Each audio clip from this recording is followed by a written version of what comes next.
Having arrived in Edinburgh late in the afternoon, we were taken for a coach tour of the city that night to view some of the city lights.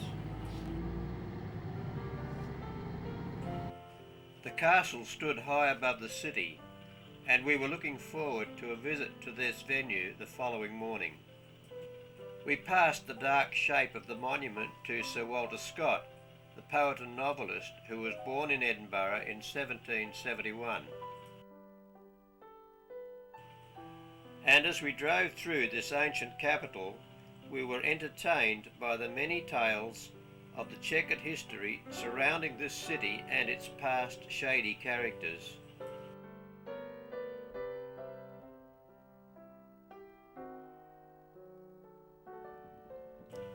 From a vantage point at the top of Calton Hill, we paused for an overall view of the city lights.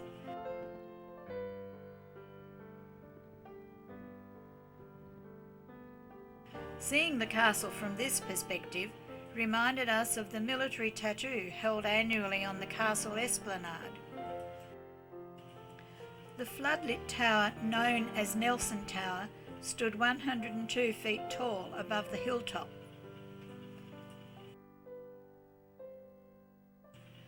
Old ruins of Greek influence reflected in the coach window caught our attention as we were leaving the hill.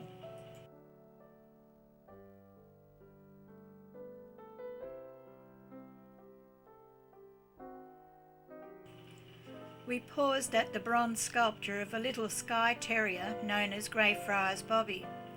The story is told of how this little dog guarded his master's grave in Greyfriars Kirk until his own death 14 years later.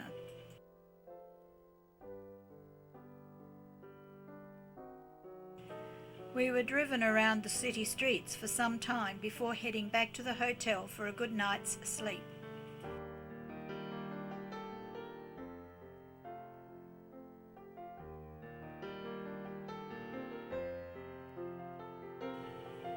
The following morning we entered the castle in the company of a Scottish guide with a very broad accent.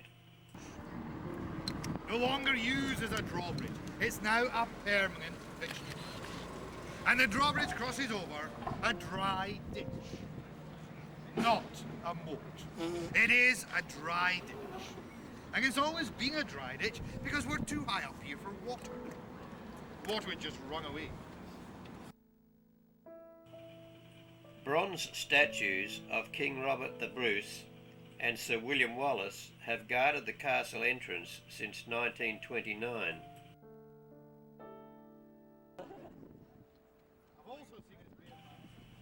After our short introduction to the castle, we proceeded past the posted guard and through the main entrance. We followed our guide through the lower ward to the portcullis gate, the principal gateway into the castle since reconstruction work was carried out in 1571 to 73. Through the middle ward, a little higher up in the castle, we passed the Lang Stairs, which were the medieval access to the summit. The Argyle Battery, sometimes known as the six-gun battery, was rebuilt in the 1730s. The guns are cast iron muzzle-loaded 18-pounders made in the Napoleonic Wars. To the left of the battery is the cart shed. The Governor's House was built in 1742 as the official residence of the Castle Governor. Today, the central block serves as the Army Officers' Mess. This new barracks was built in 1796 to 99 and accommodated an infantry battalion of 600 officers and men.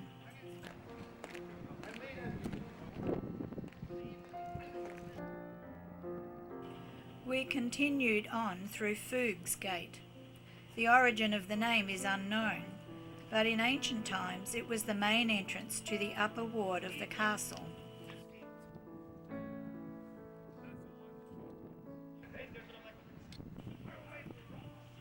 Since the time of the Jacobite Rising of 1745-46, the castle has become a national symbol of Scotland. It is estimated the volcanic rock on which it stands had its origin 340 million years ago, following an eruption deep in the Earth's crust.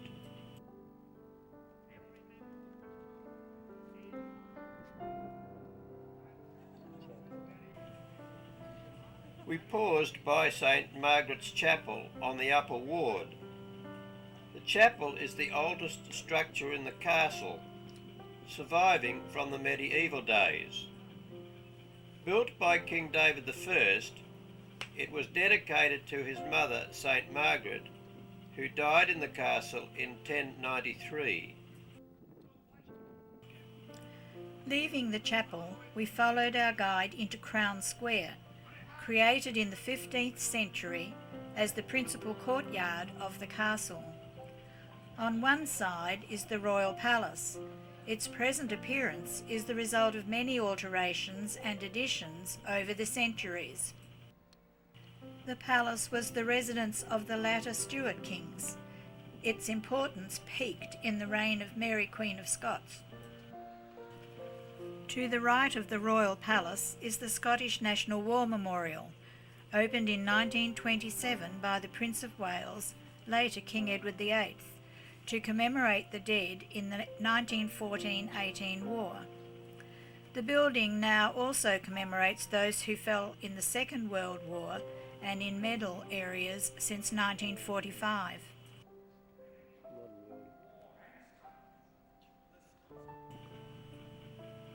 On the third quarter of the square is the Queen Anne building, which seems to have been where the kitchens were that served the Great Hall in the Middle Ages.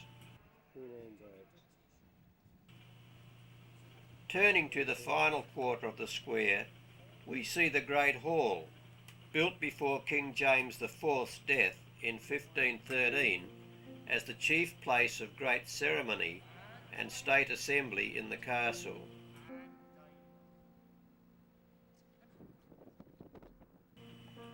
From a vantage point high up in the castle, we were able to look down on Princes Street with its many shops and offices on the northern side.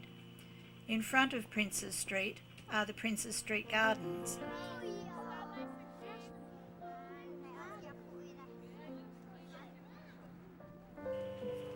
Beyond the immediate foreground are an array of streets and terraces extending for some distance to the north.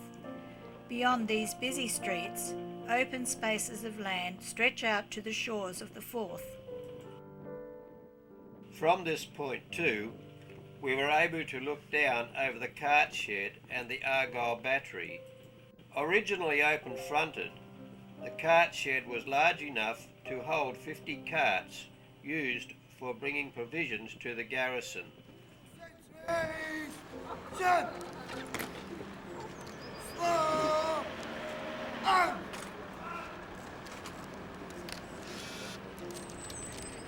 Moving back again to the esplanade at the east end of the castle, we were just in time to watch the changing of the guard at the front of the gatehouse.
Hey, you're famous. Everyone got their famous.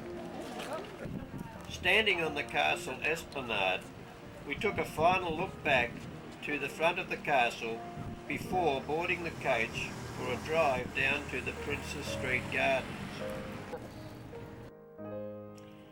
Along the road and through the trees, we were able to make out the Palace of Holyrood House, the official residence of the Queen when in Scotland.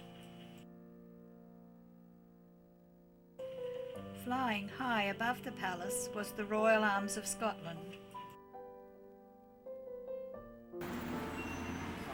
We paused for a while at the Princes Street Gardens, taking in some of the relaxed atmosphere of the city life. We were also able to view the monument to Sir Walter Scott, which we had passed the previous night, the Gothic spire of which rises 200 feet above the park and is one of Edinburgh's most famous landmarks. A marble statue of Scott is found centred in the open base of the monument.